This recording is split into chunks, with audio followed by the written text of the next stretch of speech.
All right, ladies and gentlemen, welcome back to the channel. We're talking about the Minnesota Vikings. So about a week ago, the Minnesota Vikings drafted J.J. McCarthy as their future franchise quarterback. They also picked up Dallas Turner. Phenomenal moves, two A-plus moves, in my opinion. And now that we've had a week to just let all the thoughts, let all the opinions marinate out there in the world, it's actually really baffling to me. The J.J. McCarthy pick, I've been watching, dudes on TV, reporters, blah, blah, blah. A lot of people are really hesitant about that draft pick. They're really hesitant about it. And I completely disagree. I think J.J. McCarthy is the future quarterback for the Minnesota Vikings for hopefully for you guys about 10 years here. I just heard that his NFL comp is Alex Smith. And what some people out there are saying is, he's a game manager, right? And if he didn't land in Minnesota, he probably wouldn't be successful. But he landed in Minnesota, so he will be successful. And it just feels like one of those backhanded compliments. And I'm thinking to myself, as a Green Bay Packers fan, if Jordan Love was not with the Green Bay Packers paired up with Matt LaFleur, would he be the Jordan Love we saw in the second half last season? Probably not.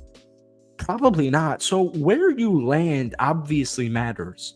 But J.J. McCarthy, to me, I think he has plenty to lead the Minnesota Vikings to successful seasons consecutively for a long period of time. I was just reading a report. We'll get into that in just a second. But before we do, if you guys enjoy it, be sure to hit that like button, hit that sub button for daily NFL content. We post a couple of Vikings videos every single week. Vikings fans, I appreciate you guys so much. If you try and get this video to 250 likes, that would mean the absolute world to me. So it's like, we're just talking about that Alex Smith comp. Saying that out loud even reminds me of Brock Purdy with San Francisco. Like, he was literally the last pick in the draft.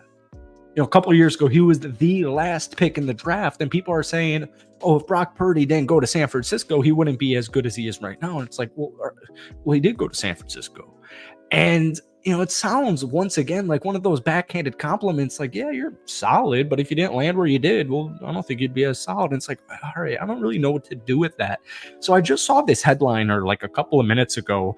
Vikings trade for J.J. McCarthy, questioned by NFL exec. Quote unquote, I would not be doing that. I can buy trading some future picks if you are going to be contending and you are going to get a potential starter. But the Vikings are not even close to contending. What they did, or even what the Bears did, and giving up a 2025 fourth for a fifth this year, I would not be doing that if I were those teams. All right, Jack Diddley, what? What does that offer me? You're anonymous. Show your face, show your name. I don't know. All of these NFL executives always come out of the ringer and they've got all these bold hot takes. And it's like, who are you? Who are you saying that? Now, with that being said, they conveniently put in another excerpt from another executive that said they got younger, cheaper, and healthier with more upside. It's hard to argue against that. I think, folks, it's literally that simple. We were talking about the Minnesota Vikings drafting J.J. McCarthy for so long on this channel. I was saying it was a perfect fit. I think J.J. McCarthy is NFL ready. I think he does everything right. I remember a couple of months ago, because I'm not a huge college football watcher, during the actual season, more so, once it ends and we're getting ready for the draft. And I remember just seeing, like, who's this J.J. McCarthy dude? Harbaugh literally said he's the best quarterback in the draft. And I was just watching something on TV that was saying, dude, they got Dallas Turner and J.J. McCarthy. Those were two bona fide top 10 picks 1 week ago. Folks, you go back 1 week and you read every single NFL mock draft. Every single NFL mock draft. I'll say that one more time. Every single NFL mock draft, you have J.J. McCarthy and Dallas Turner in the top 10.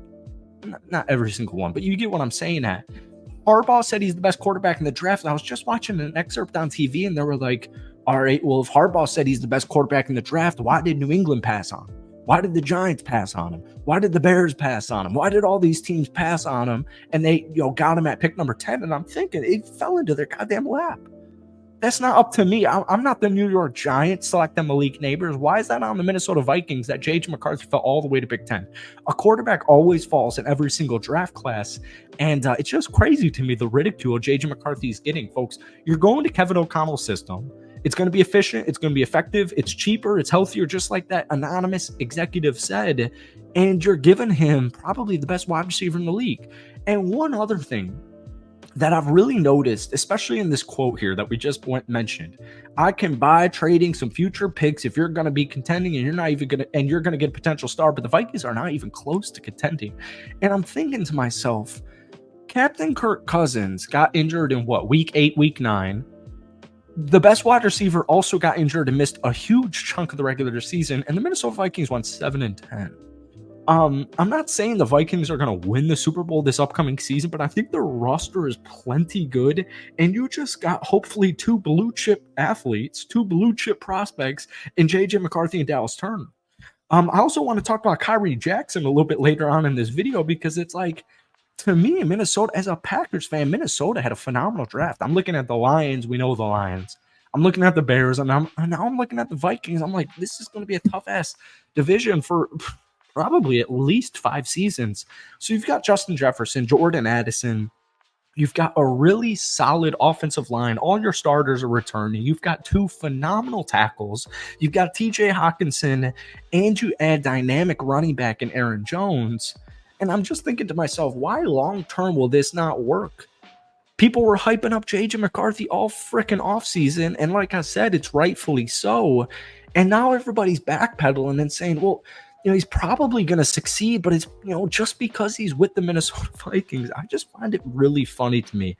Defensively, Brian Flores is a very happy man right now. Not only did you acquire Dallas Turner in the draft, but you also acquired Kyrie Jackson. Now, Kyrie Jackson's really interesting to me because this was a projected 2nd-round pick, at worst 3rd-round pick, and Minnesota picked him up in the 4th round.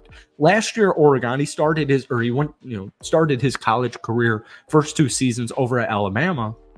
Last year at Oregon, I know people are going to make fun of me for saying it that way, but hopefully you Minnesotans and Midwesterners can not hate me for that. 3 interceptions, 5 tackles for loss, 2 sacks, 34 tackles, 7 passes defended, a good PFF grade. I think Kyrie Jackson's a dude who's going to come in and start right away and win these camp battles. I always find it baffling to me because they lost Daniel Hunter. They lost a couple of pieces, right? But you picked up Dallas Turner. You picked up Bullard. You picked up Cashman. You picked up Grainard. You picked up Cashman. You've still got Ivan Pace. You picked up Van Ginkel. And you still, bring back Harrison Smith. You still got Cam Bynum. If he stays healthy, the dude's going to be dog. You still got Byron Murphy.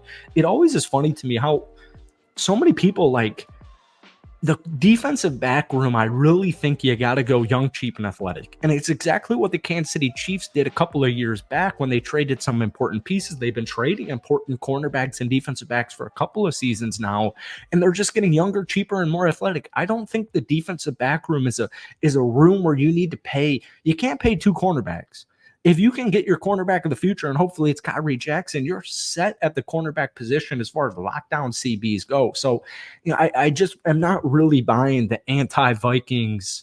I can't think of a synonym or an antonym to the word hype, but I just don't really get this whole disaster train. So that's it for me tonight. If you guys enjoyed it, be sure to hit that like button, hit that sub button, but give me a win-loss projection as of now on paper for this Minnesota Vikings team.